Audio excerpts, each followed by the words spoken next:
અને મેં જોયું કે ક્યાંય પાવલી ઘટતી નથી. સરકાર પાસે એટલા પૈસા છે એની કોઈ સીમા નથી. અને આટલા બધા પૈસા હોવા છતાંય આપણા વિસ્તારની વાત કરીએ તો શાળા નહીં, સારું દવાખાનું નહીં, ચારે બાજુ ગુંડાઓ બેફામ છે, એક પોલીસ સ્ટેશન નહીં, અને હોય તો કઈ કામનું નહીં. જ્યાં છે ત્યાં કઈ ઉકાળ લીધું નહીં. આ તો અહીં નથી એટલે આપણને એમ લાગે કઈ નથી હોય. ત્યાં વળી હું ક્રાંતિ કરી નાખી, લડાઈ લડી રહી છે. અમારી ઉપર ખૂબ અત્યાચાર જુલમ થયા, અમે ડરતા નથી. FIR, જેલ, પાસા, ગુજસી ટોક, આ ટોક, તે ટોક, કાંઈ વાંધો નહીં ભાઈ. સરકાર બદલાશે ત્યારે બધું અમે જોઈ લેશું વ્યવસ્થિત રીતે. જે લોકો ગામડે ખેતી સાથે જોડાયેલા છે પૂછજો ઘરે, છેલ્લા 15-20 વર્ષમાં ક્યારેય કાણી કોડી સરકાર તરફથી આવી નહોતી. જેવી વિસાવદર વાળી થઈને કાન ફટામ બે હાવણા મૂક્યા, વિસાવદર વાળી બુદ્ધિ ઠેકાણે આવી ગઈ. અમારો કોઈ સ્વાર્થ હોત પૈસા વાળા ખાવાનો કે લાલ લાઈટ વાળી ગાડીઓમાં ભરવાનો તો ઘણા વડીઓ ઠેકી ગયા છે. ગબ્બ કરતા હવારે આમ આવે, હાંજ પડે તાંજકોર પડે.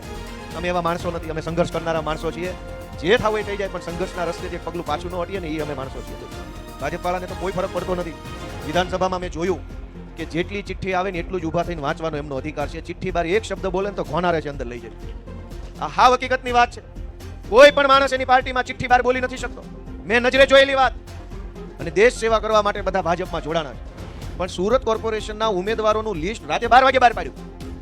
દિવસે જો બહાર પાડ્યું હોત ને તો બધા દેશભક્તો એકાબીજાના જભા ફાડીને દેશભક્તિ બતાવે. એટલે રાતના અંદર લિસ્ટ બહાર પાડ્યું. હું કામ દિવસે નકર દેશભક્તિ બધી બહાર આવી જાય વિડીયો સામે.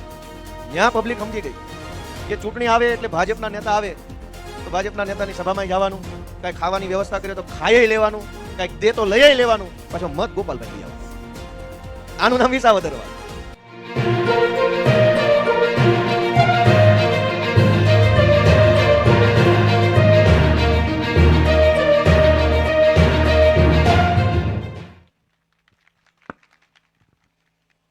આજે રામવાટિકા સોસાયટીના સૌ આગેવાનો અને આ વેલંજા વિસ્તારમાંથી પધારેલા સૌ વડીલો, યુવા દોસ્તો, આગેવાનો, માતાઓ, બહેનો, બધાને મારા પહેલાં તો રામ રામ અને બધાનો ખૂબ ખૂબ આભાર કે તમે આટલી વિશાળ સંખ્યામાં અમારી આમ આદમી પાર્ટીની વાત અને વિચાર સાંભળવા માટે આવ્યા છો.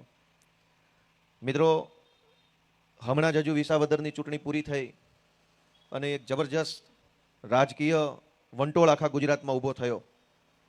કરોડો લોકોએ એ આખી ચૂંટણી જોઈ, ચૂંટણી પ્રક્રિયા જોઈ, અમારી પાર્ટી અને એમની પાર્ટીનો કેમ્પેન જોયું, પરિણામ પણ જોયું. પરિણામ આવ્યા પછી હું પહેલી વખત વિધાનસભામાં ગયો તો ન્યા હું કર્યું એ પણ બધાએ જોયું. અને તરત જ આ સુરત મ્યુનિસિપલ કોર્પોરેશનની ચૂંટણી આવી છે. આજે અમે તમારી સમક્ષ કેટલાક વિચારો રજૂ કરવા માટે આવ્યા છે, બધા અમારા ઉમેદવારો અને આગેવાનો બધા ભેગા મળીને, કે શા માટે આ ચૂંટણીમાં આપણે આમ આદમી પાર્ટીને મત આપવાનો છે. અને આમ આદમી પાર્ટીને મત આપવાથી આ વિસ્તારમાં, સુરતમાં અને ગુજરાતમાં શું શું ફેરફાર આવવાના છે. ગયા વર્ષે બધાએ આમ આદમી પાર્ટીને મત આપ્યો અને સુરતમાં અમારા ગુજરાતના ઇતિહાસમાં પહેલીવાર 27 કોર્પોરેટર જીત્યા. થોડી ઘણી મુશ્કેલીઓનો તમારે અને અમારે બધાએ સામનો કરવો પડ્યો. કેટલાક લોકોએ ન કરવાનું કામ કર્યું, અમારે સાંભળવું પડ્યું. પણ પછી તે સંઘર્ષ ચાલુ રાખ્યો તો આજે પાછા ફરીથી આમ આદમી પાર્ટીનો આખા ગુજરાતમાં સારા દિવસો આવ્યા. અને આખા ગુજરાતમાં ખૂબ સરસ આમ આદમી પાર્ટી અત્યારે મજબૂતીથી કામ કરી રહી છે. પણ આ ચૂંટણીની અંદર સુરતમાં આપણે આમ આદમી પાર્ટી કેમ કે ગયા વખતે જ્યારે ખાલી આપણા વરાછા, કતારગામ, પૂણા, સરથાણા એ વિસ્તારમાં આમ આદમી પાર્ટી જીતી અને એ પછી કોર્પોરેટરોએ આમ આદમી પાર્ટીના સંગઠનના સાથી મિત્રોએ જે કાંઈ કામ કર્યું એ કામની નોંધ ઉધનામાં, લિંબાયતમાં, ભાગળમાં, ચોક વિસ્તારમાં, અઠવામાં બધા જ લોકોએ 5 વર્ષ સુધી લીધી કે કંઈક થાય અને વરાછા વિસ્તારમાંથી અવાજ ઉઠાવવામાં આવે. વેરો વધવા ન દીધો, શાળાઓ સારી કરાવી, રોડ સારા બને એના માટે લડાઈ લડ્યા, સુરતમાંથી ડ્રગ્સનું દૂષણ નાબૂદ થાય એના માટે લડાઈ લડ્યા. આ બધી જ બાબત વરાછા વિસ્તાર સિવાયના વિસ્તારના લોકો સતત સોશિયલ મીડિયા, છાપા, ટીવીથી જોઈ રહ્યા હતા. એમને મનમાં અંદરથી થતું હતું કે આપણે આવું કંઈક કરવું છે. આ વરાછાવાળા કરે, સૌરાષ્ટ્રવાળા કરે તો અમારે આવું કંઈક ક્રાંતિકારી કામ કરવું છે. અને એમાં બાકી રહ્યું તો વિસાવદરમાં અમારા ખેડૂતોએ પણ ક્રાંતિ કરી, એ ભેગું ભળ્યું. અને પછી આ આખા સુરતમાં અત્યારે હું તો 2 દિવસથી અહીંયા ફરું છું, આગેવાનોને મળું છું. લીંબાયત ગયો તો, ઉધના ગયો, ભાગળમાં ગયો, અમારી પાર્ટીના નેતાઓને મળ્યો. મારા ઘણા બધા વકીલો મિત્રો છે, પોલીસમાં મિત્રો છે, બીજા સરકારી સ્ટાફમાં મિત્રો છે. એ બધા પાસેથી મેં સમાચાર લીધા. તો માત્ર અહીંયા નહીં, એ બાજુ પણ આ વખતે હજળબમ માહોલ છે. બધા વાટે બેઠા છે કે આવા દો ચૂંટણી, હાવણો મારી દેવાનો છે આ વખતે આખા સુરતમાં. કેમ કે ગયા વખતે તો આપણે આગેવાની લીધી, બીજા જોતા રહી ગયા. હવે એને મન થયું કે બધા કરે તો અમે કેમ બાકી રહી જાય, સૌરાષ્ટ્રવાળા કરે તો અમે કેમ બાકી રહી જાય. કેમ કે આ વિસ્તારમાં આમ આદમી પાર્ટી આવી એનો અનેક લોકોને અનેક પ્રકારે ફાયદો થયો છે. આખા વરાછા વિસ્તારમાં આમ આદમી પાર્ટીના પ્રયત્નોના કારણે, લડાઈના કારણે શાળાઓની સ્થિતિ સુધરી. જેના જેના છોકરા સરકારી શાળામાં ભણતા હશે એના ઘરે જઈને પૂછજો કે આમ આદમી પાર્ટી આવ્યા પહેલા શાળાની હાલત શું હતી, આમ આદમી પાર્ટી આવ્યા પછી શાળાની પરિસ્થિતિ વરાછા વિસ્તારમાં કેવી બદલાણી. સત્તામાં નથી એટલે અમારી ઈચ્છા પ્રમાણેની પરિસ્થિતિ ન બદલી શકાના, પણ જેવી હતી એના કરતાં તો થોડીક સારી કરી શક્યા. અમારી ઈચ્છા તો એવી છે કે દિલ્હી અને પંજાબમાં જેવી શાળાઓ હતી સરકારી એવી બને, પણ એના માટે અમારો મેયર નહોતો, મેયર ભાજપના હતા. પણ તેમ છતાંય લડાઈ લડીને, સંઘર્ષ કરીને, અનેક પ્રકારના ચડાવ ઉતાર જીરવીને પણ આપણા વિસ્તારના બાળકોને સારામાં સારું શિક્ષણ મળે એના માટેની મહેનત કરી છે. અને આ બધા આમ આદમી પાર્ટીવાળા છે કોણ? આ ગોપાલભાઈ કે આ તુલસીભાઈ કે આ અમારા બધા ઉમેદવાર કેપીભાઈ પાનસુરિયા, આ બધા છે કોણ? આ બધા મારી તમારી જેવા સામાન્ય પરિવારમાંથી આવતા યુવાનો છે. એમણે જોયું કે રાજનીતિ બરાબર કામ નથી કરતી, રાજનીતિમાં રહેલો નેતા બરાબર કામ નથી કરતો, અને નેતા બરાબર કામ નથી કરતો એટલે આપણે ઘણી બધી સમસ્યાઓ ભોગવવી પડે છે. એવું જે યુવાનોને લાગ્યું એ બધા યુવાનો આવ્યા રાજનીતિમાં, આમ આદમી પાર્ટીનો હાથ પકડ્યો. આમ આદમી પાર્ટીએ યુવાનોને રાજનીતિમાં આગળ વધવાનું પ્લેટફોર્મ આપ્યું, શીખવાડ્યું બધું, અને આગળ કરી નેતા બનવાની તક આપી, ચૂંટણી ઊભા રાખ્યા. તમારા આશીર્વાદથી આપણા જેવા જુવાનિયાઓ નેતા બન્યા અને અનેક ઘણું સારું કામ કર્યું. મારા જેવો એક સામાન્ય માણસ ધારાસભ્ય બની ગયો, એ વાતની ખુશી આખા ગુજરાતમાં હજુય હમાતી નથી. લગભગ 8-8 મહિના થવા આવશે. નકર ધારાસભ્યો ક્યાં ઓછા બન્યા છે? ધારાસભ્યો ખૂબ દુનિયાભરના માણસો બની ગયા છે આ ગુજરાતમાં. 2-2 વખત બન્યા, 4-4 વખત બન્યા, પણ લોકોના મોઢા ઉપર સ્માઇલ ન આવે. મને એ સૌભાગ્ય મળ્યું કે હું જીત્યો. એ વાતને હમણાં 7-8 મહિના થઈ જાય પણ એવો ને એવો હરખ આખા ગુજરાતના મોઢા ઉપર દેખાઈ રહ્યો છે. ગોપાલભાઈ જીતી ગયો, આપણો છોકરો, આપણો ઘરનો માણસ જીતી ગયો. તો મારા તમારા જેવા સામાન્ય પરિવારમાંથી આવતા પરિવારના છોકરાઓ જે દિવસે ચૂંટણીઓમાં આવે, જે દિવસે ચૂંટણી જીતે, તેથી એવું સારું કામ કરે કે લોકોના ચહેરા પર ખુશી આવે. આપણે બધાએ વિચાર કરવો પડશે કે એક બાજુ આપણને એમ કહેવામાં આવે છે કે ભારતને વિશ્વગુરુ બનાવવું છે. ભાજપના માણસો વિશ્વગુરુનું ગાજર બતાવે છે રોજે રોજ. આપણો ભારત દેશ વિશ્વગુરુ બને તો એમાં સૌથી વધુ ખુશી આપણને જ થાય. પણ વિશ્વગુરુ કેવી રીતે બને જ્યારે સરકારી શાળા જ ન હોય? તો ગુરુ કેવી રીતે બનશે? શિક્ષક જ નથી. બાળક ભણવા ક્યાં જાય? એક તો આપણા ગામડાઓમાં અનેક ઘણી સમસ્યાઓ હતી. ન્યા શાળા નહીં ગામડામાં, ન્યા દવાખાના નહીં, ન્યા કમાણી કરવાની વ્યવસ્થા નહીં, ઉપરથી માથાભારે માણસોનો ગામડે ગામડે એવડો ત્રાસ. તો મજબૂરીમાં, લાચારીમાં સૌરાષ્ટ્રના અનેક ગામડાઓમાંથી આપણે કે આપણા બાપ દાદા અહીંયા સુરત આવ્યા. ન્યા સુવિધા નહોતી એટલે અહીંયા આવ્યા. અહીંયા ક્યાં વળી સુવિધાના મોટા મોટા પોટલા બંધાઈ દીધા ભાજપે. 30 વર્ષથી એમની સરકાર છે. જો ગામડામાં સુવિધા હોત તો અનેક પરિવારો આજે સુરતમાં એવા છે જે ગામડે જઈને શાંતિથી રહેતા હોત. અહીં કોઈને કાંઈ મળી નથી ગયું. અહીંયા આવીને લોનો લેવી પડી છે. અને અનેક લોકોએ લોન તો મકાન માટે લોન લે, દુકાન માટે લોન લે. એ તો હજુ એક વખત સમજ્યા કે ભાઈ કાંઈ વાંધો નહીં, ઘરનું મકાન તો થઈ ગયું, ભલે લેણું થયું. પણ પરિસ્થિતિ એ હદે ખરાબ થઈ છે કે ભણવા હાટું લોનો લેવી પડે છે. જેના છોકરા હોશિયાર હોય એને ભણાવવા હોય, સાયન્સમાં, એન્જિનિયરિંગમાં, લોનો લેવી પડે છે, જમીનો ગીરવે મૂકવી પડે છે બિન અનામત નિગમમાં. તમે પરિસ્થિતિ વિચારો કે અવળો મોટો ભારત દેશ વિશ્વગુરુ બનવા તરફ આગળ વધી રહ્યા છે અને ભણાવવા હાટું લોનો લેવી પડે. દુનિયાના કયા દેશના બાળકોએ ભણવા માટે લોન લેવી પડે છે? અને લોનો આપણા છોકરાને ભણાવવા કેમ લેવી પડે છે? ભાજપના ધારાસભ્યો, મંત્રીઓ, કોર્પોરેટરો, વોર્ડ પ્રમુખ હોય તો નથી લોન લેવી પડતી. લોન ખાલી આપણે જ લેવી પડે છે. એમને માટે તો પૈસા જ. હું તો તમને વિનંતી કરવા આવ્યો છું કે રાજનીતિ બદલવી પડશે. રાજનીતિ નહીં બદલાય ત્યાં સુધી આપણી પરિસ્થિતિ ક્યારેય બદલાવાની નથી. ચાહે ગમે એટલી પાર્ટીઓ આવી જાય, ગમે એટલા નેતાઓ આવી જાય, રાજનીતિ બદલવા માટેની જવાબદારી આપણે બધાએ સાથે મળીને લેવાની છે. અરવિંદ કેજરીવાલ દિલ્હીમાં સારામાં સારી સરકારી શાળા બનાવી શકે તો અહીં સુરતમાં શું ખૂટે છે? 10,000 કરોડ રૂપિયાનું બજેટ છે કોર્પોરેશનનું, 4 લાખ કરોડ રૂપિયાનું બજેટ છે ગુજરાતની સરકારનું. પૈસાની તો ક્યાંય તાણ છે નહીં, ખાલી નિયત ખોટી છે ને એટલા માટે કામ નથી થતું. બાકી પૈસા તો પૂરેપૂરા છે. પૈસા ઘટતા હોય એવું કાંઈ? હમણાં બજેટ સત્ર ગયું, 1 મહિનો બજેટ ઉપર ચર્ચા હાલી, એક વિષય ઉપર ચર્ચા થઈ, એક પાવલી ઉપર વિધાનસભામાં ચર્ચા થઈ. હું આખા બજેટ સત્રમાં સૌથી વધુ જે ધારાસભ્યની હાજરી હોય એ માનની ગોપાલભાઈ ઇટાલિયા હતા. આખા સત્રમાં સૌથી વધુ હાજરી, સૌથી વધુ મુદ્દા ઉપર અવાજ મેં ઉઠાવ્યો. અને મેં જોયું કે ક્યાંય પાવલી ઘટતી નથી. સરકાર પાસે એટલા પૈસા છે, એની કોઈ સીમા નથી.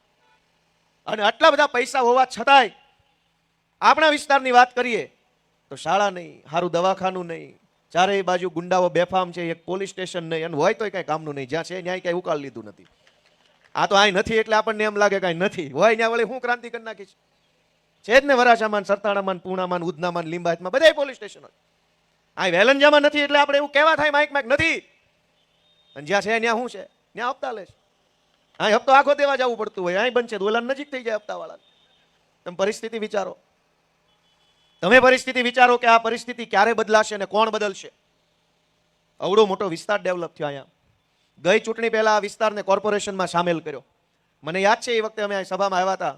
કઠોદરા અને એ બાજુના ગામડાઓ જે છે એનો વિરોધ હતો કે અમારે કોર્પોરેશનમાં નથી જવું. આ બાજુ સભાઓ ઘણી બધી સોસાયટીમાં થઈ હતી. આ વિસ્તાર કોર્પોરેશનમાં સામેલ કર્યો, એનો ફાયદો શું થયો આ વિસ્તારને? કોઈ 5 મુદ્દા ભાજપ વાળા ગણાવે?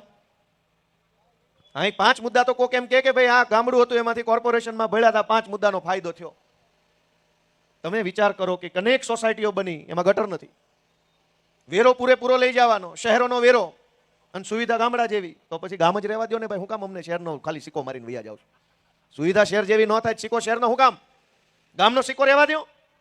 પણ ધરાહાર ન માને, ચૂંટણીમાં એના મતદાનમાં જે કાંઈક આવા દાવા કરવા હોય એ માટે થઈને શહેરમાં બેળવું. મારે તમને બધાને બહુ ટૂંકી વિનંતી એટલી કરવાની છે કે અમે બધા, અમારી આખી આમ આદમી પાર્ટીની ટીમ ગુજરાતની સામાન્ય જનતાનો લડાઈ લડી રહી છે. અમારી ઉપર ખૂબ અત્યાચાર જુલમ થયા, અમે ડરતા નથી. FIR, જેલ, પાસા, ગુજસી ટોક, આ ટોક, તે ટોક, કાંઈ વાંધો નહીં ભાઈ, સરકાર બદલાશે ત્યારે બધું અમે જોઈ લેશું વ્યવસ્થિત રીતે. પણ અત્યારે આ સંઘર્ષ કોના માટે છે? મારી પોતાની ઉપર એટલા બધા FIR, વોરંટ નીકળી જાય, ફોરંટ નીકળી જાય, પોલીસ આવે ને ઘરે આવે ને ડેલી આવે ને, કાંઈ વાંધો નહીં. પણ આ બધું કોના માટે? ગોપાલભાઈ ઇટાલિયા માટે કે ગુજરાતની જનતા માટે? તમારે વિચારવાનું છે. તમારું મને એમ કે આ છોકરાઓ જે લડે છે ને ગુજરાતની જનતા માટે લડે છે, તો તમારા મનનો અવાજ સાંભળીને હાવણાનું બટન આ વખતે દબાવજો, એવી વિનંતી મારે તમને કરવાની. એ લોકો બધા આવશે, એમની 30 વર્ષથી સરકાર છે. ચૂંટણીમાં એમનું સૂત્ર જુઓ કે મારો મત વિકાસને. વિકાસ એટલે કોણ? વિકાસ એટલે કોણ? તમે વિકાસ એટલે 5 વસ્તુ બતાવો. ભાઈ વેલંજામાં કે સુરતમાં તમે આ 30 વર્ષથી સરકાર છે તો આટલા સ્પોર્ટ કોમ્પ્લેક્સ બનાવ્યા, સાયન્સની આટલી સ્કૂલો બનાવી, ઇંગ્લિશ મીડિયમની આટલી સરકારી સ્કૂલો બની, આટલા દવાખાના નવા ખુલ્યા, આટલા સ્ટેડિયમ બન્યા.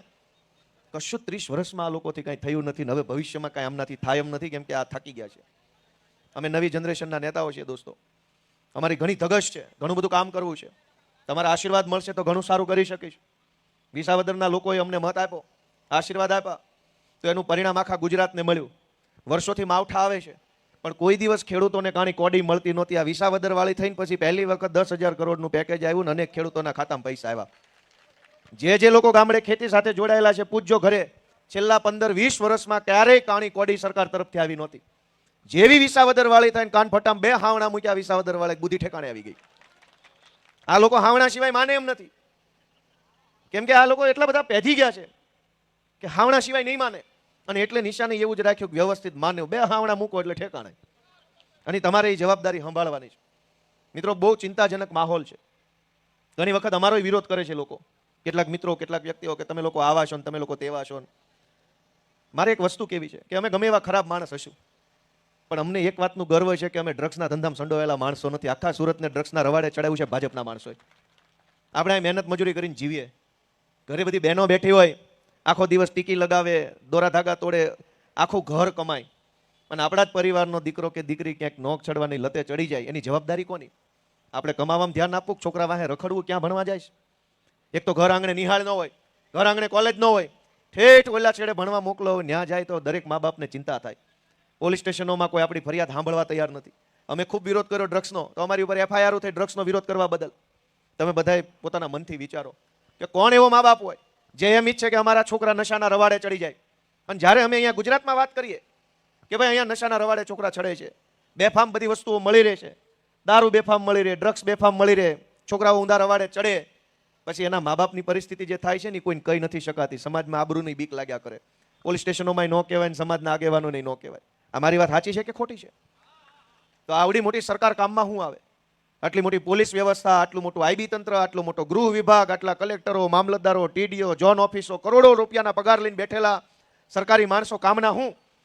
જો એક નશો ન રોકી શકે તો આ લોકો આપણું બીજું તો શું કામ કરી શકવાના? અમે તો તમને વિનંતી કરવા આવ્યા છીએ કે અમે ગુજરાતભરના લોકોની પરિસ્થિતિ બદલાય એના માટે લડીએ છીએ.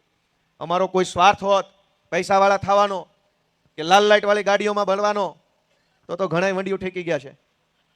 ગબ્બ કરતા સવારે આમ આવે ને હાંજ પડે દાનકોર પડે. અમે એવા માણસો નથી, અમે સંઘર્ષ કરનારા માણસો છીએ. જે થાવ એ થઈ જાય પણ સંઘર્ષના રસ્તેથી એક પગલું પાછું ન હટીએ ને એ અમે માણસો છીએ દોસ્તો. અનેક તકલીફો વેઠી લીધી પણ રસ્તો બદલ્યો નથી. અને રસ્તો બદલ્યો એ ધારાસભ્ય બન્યા, મેં નથી બદલ્યો તો હું ધારાસભ્ય બન્યો. લ્યો કરો, છેલ્લે તો બધા એક જગ્યાએ ભેગા થઈ ગયા પાછા. અમે 10 વર્ષથી આ સંઘર્ષના રસ્તા પર છીએ. એક ડગલું બદલ્યું નથી. મુશ્કેલીઓ અનેક આવી, એફઆઈઆરો થઈ, જેલમાં પૂર્યા, પોલીસે માર માર્યો, બધું જ થયું. રસ્તો ન બદલ્યો અને હું ધારાસભ્ય થઈને બેઠો છું. અને જેને રસ્તો બદલ્યો ને એ 3 ખુરશી વટીને ત્યાં જ બેઠા છે. તો શું ફાયદો થઈ ગયો ભાઈ રસ્તા બદલીને ધારાસભ્ય બનવાનો? અને ધારાસભ્ય બનવું મહત્વ નથી. લોકોના દિલમાં આપણી ખુરશી પડે ને એ ખુરશી કાયમ માટે રહી જાય છે. ધારાસભાની ખુરશી તો હમણાં નવી ચૂંટણી આવે, અડધાની ટિકિટો કપાય એટલે રોતા રોતા ઘર ભેગા થઈ જાય. પણ લોકોના દિલમાં જેને સ્થાન મળે એની ખુરશી કાયમ માટે ટકી જાય છે. અને લોકોના દિલમાં સ્થાન ન હોય એની ખુરશીઓ ગમે એટલી વખત આવે પણ એ ટકતી નથી લાંબો સમય. અમે તમારી પાસે એક આશા રાખીને આવ્યા છે કે આ યુવાનોને રાજનીતિમાં લાવી એને મોટી જવાબદારી સોંપવાનું કામ અરવિંદ કેજરીવાલ અને આમ આદમી પાર્ટી કરે છે. તમે મારો દાખલો લ્યો, મારી જેવા માણસને કોણ આગળ લાવ્યું? આમ આદમી પાર્ટી અને અરવિંદ કેજરીવાલ. તમે એકવાર વિચારો કે આ અરવિંદ કેજરીવાલ ને આમ આદમી પાર્ટી ન હોત તો ગોપાલભાઈ શું કરતા હોત? સિસોટી મારતા હોત કોન્સ્ટેબલ તરીકે રોડ ઉપર. અમે તો હતા જ કોન્સ્ટેબલ. અમે શું કરતા હોત? સિસોટીઓ મારતા હોત. અહીં સાઈડમાં લાય પચા. પણ તમે જો, તમે વિચારો કે ગોપાલ ઇટાલિયા અને અરવિંદ કેજરીવાલે આમ આદમી પાર્ટીએ નેતા બનાવ્યો તો જનતાને ફાયદો થયો કે નહીં? કયો છે બધા? ગોપાલ ઇટાલિયા કોન્સ્ટેબલ હોત તો ગુજરાતને સારો ફાયદો થાય કે ગોપાલ ઇટાલિયા આમ આદમી પાર્ટીમાં આવ્યો એમાંથી સારો ફાયદો થયો? કયો છે બધા? ગોપાલ ઇટાલિયા જો આમ આદમી પાર્ટીમાં હોય તો ગુજરાતની જનતા માટે લડે, આગળ બોલે. આમ આદમી પાર્ટી જ ન હોય તો મારા જેવા અનેક જુવાનિયાઓ છે એની જિંદગી ક્યાંય વહી જાય છે કોઈને ખબર નથી રહેતી. આ પાર્ટીને આગળ વધારવાની જવાબદારી જનતાની એટલા માટે છે કે આજ રાજકારણમાં હારા માણાની ખોટ પડી છે. કોઈ હારો આબરૂદાર, ઇજ્જતદાર, જવાબદાર માણસ રાજકારણમાં નથી. બધા લે ભાગુ તત્વો જે મળ્યું લઈને નીકળો અહીંથી જલ્દી. પબ્લિકનું જે થવું એ થાય એવી ટૂંકી માનસિકતા, ટૂંકી લાલચવાળા માણસોએ રાજનીતિ પર કબજો કર્યો છે. અને એની વચ્ચે અમે એમ વિચારીએ છીએ કે નવા જુવાનિયાઓ આવે, બધા મહેનત કરે, સંઘર્ષ કરે, 5-25 જણા કદાચ ભાગી જાય તોય તે 2-5-25 જણા મહેનત કરી આગળ આવી અને સમાજને સારી દિશામાં લઈ જવાનું કામ કરે. પણ આ બધું ક્યારે શક્ય બને? જ્યારે તમે આશીર્વાદ આપો ત્યારે. ભાજપવાળાને તો કોઈ ફરક પડતો નથી. વિધાનસભામાં મેં જોયું કે જેટલી ચિઠ્ઠી આવે ને એટલું જ ઊભા થઈને વાંચવાનો એમનો અધિકાર છે. ચિઠ્ઠી બાર એક શબ્દ બોલે ને તો ઘોનારે છે અંદર લઈ જાય. આ હાવ હકીકતની વાત છે. કોઈ પણ માણસ એની પાર્ટીમાં ચિઠ્ઠી બાર બોલી નથી શકતો. મેં નજરે જોયેલી વાત. દરેક ધારાસભ્યોને એક ચિઠ્ઠી પાર્ટીના દંડકની ઓફિસમાંથી આપવામાં આવે કે તમારે આ મુદ્દા પર આટલું જ બોલવાનું છે, ઓલા મુદ્દા પર આટલું જ બોલવાનું છે. અને આ ખેલ પબ્લિકને ખબર નહોતી એટલે મેં વિસાવદરથી બસો ભરી ભરીને બધાને રૂબરૂ જોવા લઈ ગયો કે હાલો સર્કસ જોવું હોય તો લઈ જાઓ. મેં બતાવ્યું બધાને અને બધાએ નજરે જોયું આ ચિઠ્ઠીઓનો ખેલ. હવે જે માણસ ચિઠ્ઠી સિવાયનું કાંઈ બોલી ન શકતો હોય એ આપણા બધાનું ભવિષ્ય શું બદલી શકવાનો? એને બદલવો પડે પહેલા તો. આપણું ભવિષ્ય એવા નેતા થોડા બદલી શકે જે પોતાની જાતથી કાંઈ બોલી ન શકે. અને એ નહીં. અને તમે જોવો આ સરકાર કેવી હાલે છે. વિસાવદરની ચૂંટણીમાં અનેક ભાજપના મોટા મોટા ગદાવર નેતાઓ આવ્યા અને ન્યા આવીને ગામડે ગામડે એમ કહેતા હતા ગોપાલભાઈને મત ન દેતા, કાંઈ પણ તકલીફ હોય તો મારી જવાબદારી, મને કહેજો, મારી જવાબદારી, એમ કહેતા હતા. ચૂંટણી પછી ને એ પછી મંત્રી જ નથી. હવે કોની જવાબદારી? કૃષિ મંત્રી આવ્યા હતા ચૂંટણીમાં, ગામડે ગામડે ખેડૂતોને કહી ગયા મારી જવાબદારી. જેવી ચૂંટણી પતી અને મંત્રી મત કાઢી મૂક્યા. હવે કોની જવાબદારી કયો? આ લોકોનું કાંઈ ઠેકાણું જ નથી. જે જવાબદારી લઈને વહી જાય ને એ જ ગાયબ થઈ જાય છે. તમે કહેવા કોને જાઓ? અને આ પરિસ્થિતિની અંદર ગુજરાતના સામાન્ય માણસનું જીવવું બહુ મુશ્કેલ થઈ ગયું છે. આજ કેમ બે છેડા ભેગા થાય છે એ બધાય જાણે છે. નથી કાંઈ એટલું બધું કાંઈ કોઈ કમાઈ લેતું અને સતત એક મુશ્કેલી વચ્ચે જીવવાનું છે. સરકાર ધારે તો બધું ઘણું કરી શકે પણ સરકાર કાંઈ ધારતી નથી. કેમ કે કાંઈ કરે કે ન કરે, ટાણે ટાણે હિન્દુ મુસલમાન ભારત પાકિસ્તાન કરે એટલે મત તો મળી જાય છે એમને. તો કામ હું કામ કરે? તમને એક બીજી ગંભીર બાબત કહું કે આ લોકો પબ્લિકની અંદર માત્ર ને માત્ર ડર ફેલાવે, પબ્લિકને ભરમાવે અને મત પડાવીને વયા જાય છે. એનો એક દાખલો આપું. તમને ખબર હોય તો વિધાનસભાની અંદર બોમ્બ મૂકવાની ધમકી મળી હતી. ખ્યાલ છે? કોને કોને ખ્યાલ છે? હાથ ઊંચો કરો જઈ. વિધાનસભાની અંદર બોમ્બ મૂકી ગયું છે કોક, એવી ધમકી ભર્યો એક ઈમેલ મળ્યો. ધ્યાનથી સાંભળજો. આ ચૂંટણી જીતવાના કાવતરા જોવો. તમારા છોકરાને સારી નિશાળ ન મળે, સારું દવાખાનું ન મળે, સારી જનસુવિધા ન મળે તોય ચૂંટણીમાં એને મત કેમ મળે એનું ષડયંત્ર જુઓ. કે વિધાનસભા એટલે ગુજરાતની સર્વોચ્ચ સંસ્થા, એનાથી ઉપર કોઈ સંસ્થા ન આવે. આખા ગુજરાતની જનતાએ જેને મત આપ્યો એ બધા જ નેતાઓ ત્યાં બેસે એવી પાવરફુલ સંસ્થા. એને બોમ્બથી ઉડાડવાની કોઈક ધમકી મારી ગયો, એ વાતને હવા મહિનો થઈ ગયો, હજુ કોઈને આરોપી જડતો નથી. ધમકી મારી કોણ ગયો? ક્યાંય તમે ટીવીમાં છાપામાં જોયું કોણ ધમકી મારી ગયો? અહીંયા તમે એક કોન્સ્ટેબલને તું નથી કહી એકતા પકડીને લઈને વયા જાય છે અને 15 દિન નથી છોડતા. અને વિધાનસભાને ધમકી મારી ગયો, એ પકડાતો કેમ નથી? મને તો અંદર અંદર મનમાં એવું થાય છે કંઈક ઈનાઈ આવી અફવા ફેલાવીને પબ્લિકમાં ભય નહીં ફેલાવતા હોય ને. ઈના માણસો ઈમેલ કરે ને આ બાજુથી ઈના પકડે. તમે મને એવો જવાબ આપો કે વિધાનસભાને કોઈ માણસ ધમકી મારી જાય તો એ માણસ એરેસ્ટ થવો જોઈએ કે ન થવો જોઈએ? આજી વાતને મહિનો થઈ ગયો. આજી વાતને મહિનો થઈ ગયો. કેમ નો પકડાનો? વિચાર કરો. ચૂંટણી આવે ને એટલે આવી ધમકી ભર્યા ઈમેલ આવે, માણસો આવે, પાકિસ્તાન, કાશ્મીર, કેરળ બધું જ આવે. પણ તમારા છોકરાની નિશાળનો મુદ્દો ક્યાંય ચૂંટણીમાં ન આવે ને એની કાળજી આ ભાજપવાળા રાખે છે. તમે વિચાર કરો કે દોસ્તો, આ રાજનીતિ બદલવા માટેની અમારી લડાઈ છે અને એમાં તમારા આશીર્વાદ વગર શક્ય નહીં બને. કતારગામમાં ઊભો રહ્યો, મને મત ન દીધા તો હું હારી ગયો, પણ હિંમત ન હાર્યો અને ગુજરાતની જનતા માટે સતત લડતો રહ્યો તો એનું પરિણામ પાછું વિસાવદરના અમારા આગેવાનોએ આપ્યું.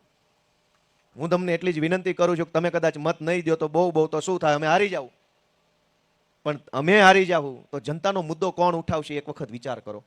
બીજેપી સાંભળવા તૈયાર નથી કોઈ મુદ્દો, ત્યાં કોઈ વાત નથી રજૂ કરી શકાતી. અને તમે જુઓ કે આ સુરતનું, એ તો એમ કે છે કે ભાઈ આ બહુ બધી દેશભક્તોની પાર્ટી છે અને દેશ સેવા કરવા માટે બધા ભાજપમાં જોડાણા છે. પણ સુરત કોર્પોરેશનના ઉમેદવારોનું લિસ્ટ રાતે 12 વાગે બહાર પાડ્યું. દિવસે જો બહાર પાડ્યું હોત ને તો બધા દેશભક્તો એકાબીજાના જભા ફાડીને દેશભક્તિ બતાવે. એટલે રાતના અંધારામાં લિસ્ટ બહાર પાડ્યું. હું કામ? દિવસે નકર દેશભક્તિ બધી બહાર આવી જાત વિડીયો સામે. કેમ કે દેશની સેવા કરવા હાટું ત્યાં હરીફાઈ લાગી છે, તું નહીં હું કરીશ સેવા. અને ધોકા ઉડે એવો માહોલ છે દેશભક્તિ માટે. કેટલા દેશભક્તો છે આપણે જાણીએ? દેશભક્તો નથી, ટેન્ડર ભક્તો છે, કોન્ટ્રાક્ટ ભક્તો છે, કટકી ભક્તો છે, લાંચ ભક્તો છે, દલાલી ભક્તો છે. કોઈ દેશભક્તો નથી. દેશભક્ત અહીંયા બેઠેલા એક એક માણસ દેશભક્ત છે જે પરસેવો પાડીને કમાય છે ને દેશની સરકારને ટેક્સ આપે છે. અહીંયા દેશભક્તો બેઠા છે. આ કોઈ કટકી નથી કરતું. દેશભક્તો તો આ બેઠા અહીંયા. ત્યાં બધા કટકી ભક્તો છે. રાતના કાળા અંધારામાં 12 વાગે લિસ્ટ બહાર આવ્યું. દિવસે આવ્યું હોત ને તો કમલમમાં જે ધોકા ઉડે ને આખી ગુજરાતની જનતા મોજથી જોવે, દિલ ખુશ થઈ જાય ને એવા ધોકા ઉડે એમ હતા. એને ખબર હતી કે એકેય દેશભક્ત નથી, કરું બાજો છે, આમાં એકનો વારો આવશે ને 4નો નહીં આવે ને તો મારવાના જ બે ચારેય ભેગા થઈને. મિત્રો, હું તો તમને એટલું કહેવા આવ્યો છું કે સહેજ આપણો આત્મા જગાડીએ. અને વિસાવદર વાળી થયા પછી તો લગભગ આખા ગુજરાતનો આત્મા જાગી ચૂક્યો. તમે જ્યાં જાવ ને એક જ વાત છે કે વિસાવદર વાળી જ કરવાની થાય છે. અને વિસાવદર વાળી એટલે હું, ત્યાં અમારે બહુ હોશિયાર આ બધા અમારા આગેવાન બેઠા છે, અડમતિયાના અને પીંડા ખાઈથી બધા કીધું મને.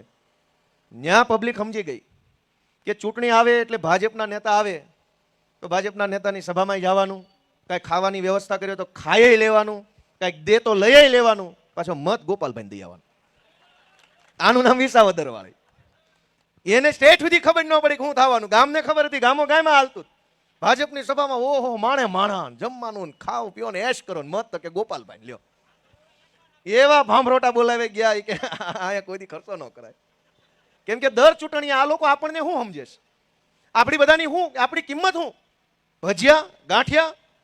હારો ગધેડો લેવા જાવ તો 35,000 નો આવે ગધેડો. માણા 500 રૂપિયા મળી જાય. તમે પૂછો, ભાવ પૂછો, ગધેડો કેટલા ના આવે? ગમે ને પૂછો, આપણે કાંઈ કામ નથી, ખાલી ગધેડો વેચાતો લેવો કેટલા ના આવે. અને ભાજપ વાળા આપણી શું કિંમત કરે કે જ્યારે ચૂંટણી આવે એટલે પૈસાની વાતો કરે, પૈસા લઈ લે, કેટલા થાય તારા. એટલે અમે ગધેડા કરતા સસ્તા થઈ ગયા માણસો. એટલે એને હવે વિસાવદર વાળીની જરૂર છે. કાંઈ નહીં, આવ્યો છો ને લાવ, તારો ગધેડો કરીને પાછો ન મોકલું કેજે. દર ચૂંટણીએ પૈસા પૈસા પૈસા એટલે શું છે? અને એટલા બધા પૈસા વાળા હો તો બનાવો નિશાળો, મૂકો માસ્તરો, કોલેજ ખોલો. હવડા મોટા આખા વરાછા વિસ્તારમાં એકેય સરકારી કોલેજ નથી. છોકરા ક્યાં ભણાવવાના? ચૂંટણીમાં ખર્ચવા માટે કરોડો રૂપિયા. કોલેજ બનાવી હોય તો નથી. મિત્રો, આપણે વિચારવું પડશે કે આ સરકાર કઈ દિશામાં જઈ રહી છે. કોર્પોરેશનમાં આ વખતે ઉમંગ ઉત્સાહ બહુ જોવા મળ્યો અને બધા વિસ્તારોમાં જોવા મળ્યો. જેમ જેમ સભા થશે, આ તો હજુ આજથી આપણે ટાટર પાડ્યું. આજ તો હવે જેમ હરેડે ચડશે પછી તો બહુ મજા આવવાની છે. આ પહેલી સભા જ અહીંયા આપણે રામવાટિકા સોસાયટીથી કરી. આ ચૂંટણીનું ખાતમુહૂર્ત કર્યું તમારા હાથે. લ્યો અહીંયા આ મારી આખી ચૂંટણીની પહેલી સભા અહીં થઈ છે. અને હવે જો હબાહબી નો બોલાય દે કહેજો.